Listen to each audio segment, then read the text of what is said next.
Hey guys, welcome back to my YouTube channel. My name is YAHMAD. So in this tutorial, we will continue looking at JavaScript. And if you check out the previous set of tutorials, we've been looking at using if statements to create selections within our programs. So this was the last task we did in the last video.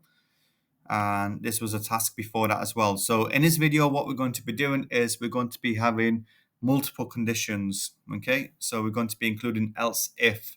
So the last task we only used if and else. So this is, whoops, let me just extend that.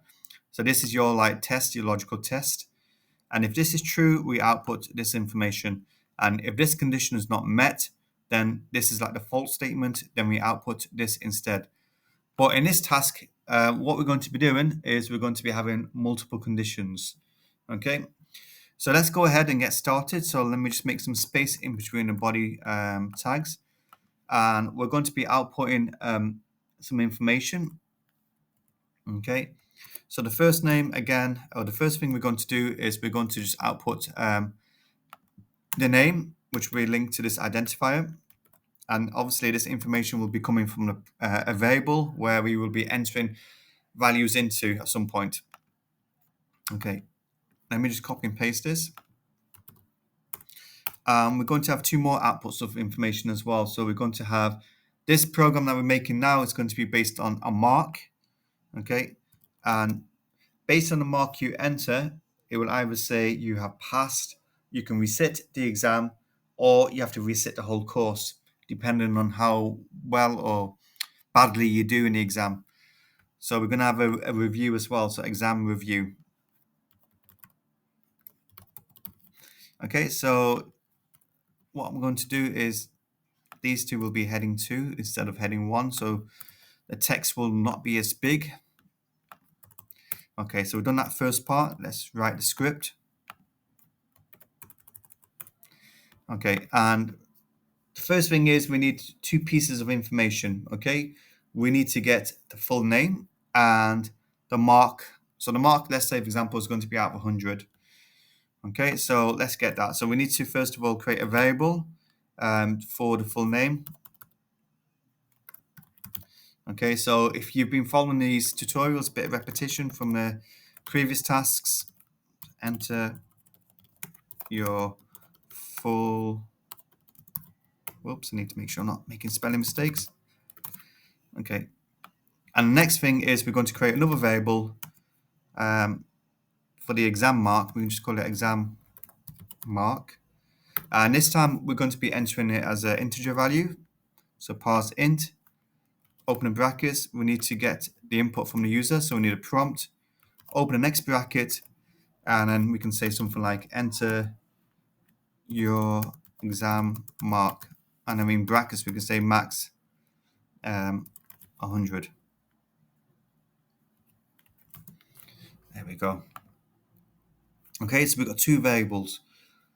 And what I'm going to do is now use the inner HTML to populate the information here for full name and mark. So again, repetition from the previous videos. So get elements by ID. The more you do this, it becomes second nature. So we want to refer to this identifier, fn dot inner HTML equals, we can say again something like we did in the last video, welcome to the exam page, and then we're going to include the full name. Okay, done. And then what we want to say is the score, okay, or the mark. So again, it's going to be document get element by ID, open and brackets, speech marks. We want to refer to this identifier, so mark dot inner HTML equals you have scored,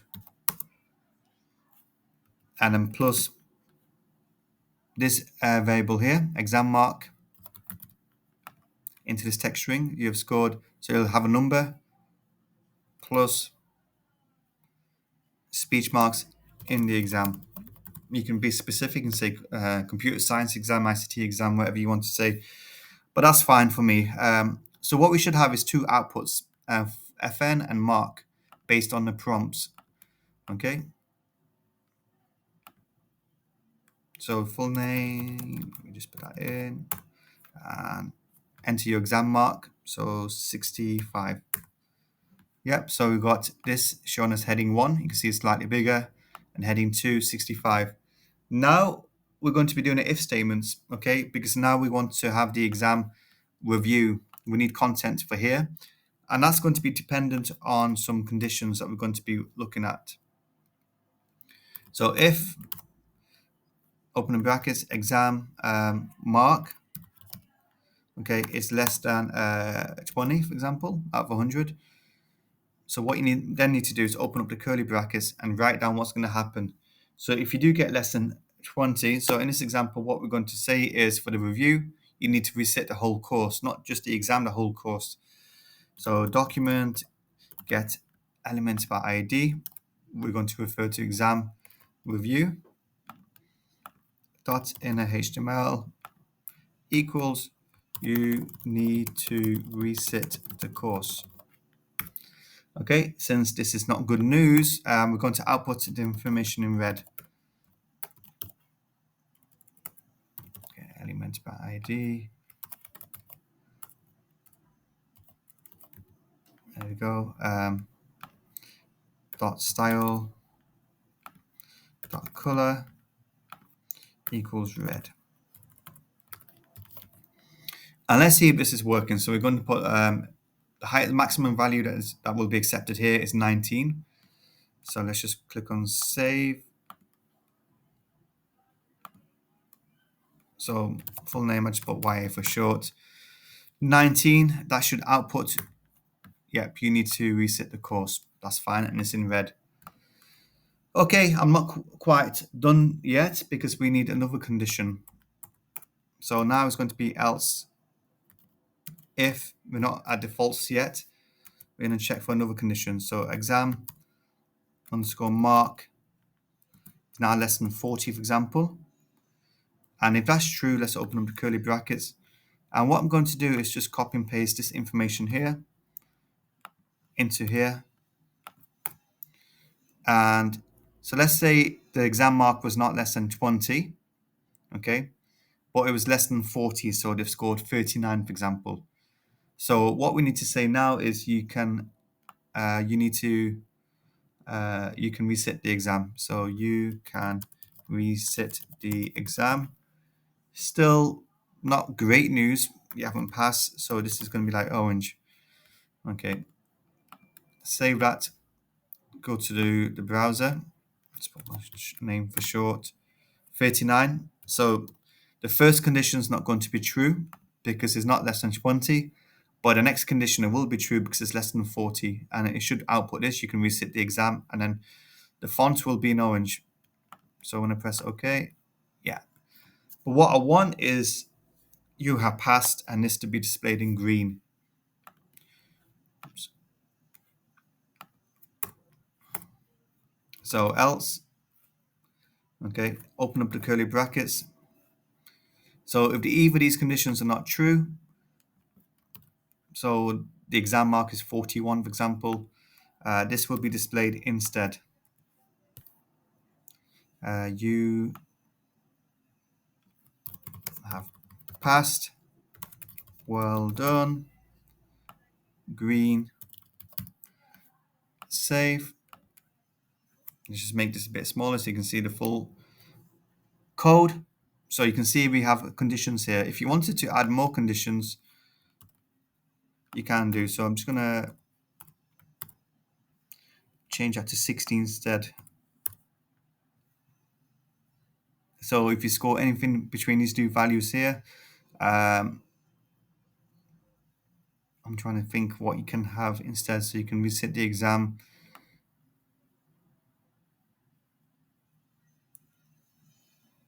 Maybe try to have passed on a low score, perhaps. We can have that as green if you wanted to. Passed with a high score. Okay, so we've got lots of conditions, and let's check if this is all working. Okay, I want to check this part here actually, each element 40 and 60. So let's press save, go to my browser, full name. Okay, let's pass with a high score. Okay, you're passed with a high score. Let's pass with a low score. So let's put a value in between these values here. So between 40 and 60. So 55. Let me just refresh. Yeah, passed on a low score. Yeah, that's fine. Right, guys, thank you for watching this tutorial. I hope it was helpful. And please join me in the next video tutorial where we'll continue to look at if statements, but this time we're going to be looking at comparing the input from a variable to options within the if statement. Okay, so we're going to be using two equals to compare the input to an element within the if statement, as I just said. Right, I think I should stop there. Drop your comments below, like and share, and subscribe to the channel, and I'll see you guys next time. Thank you. Bye-bye.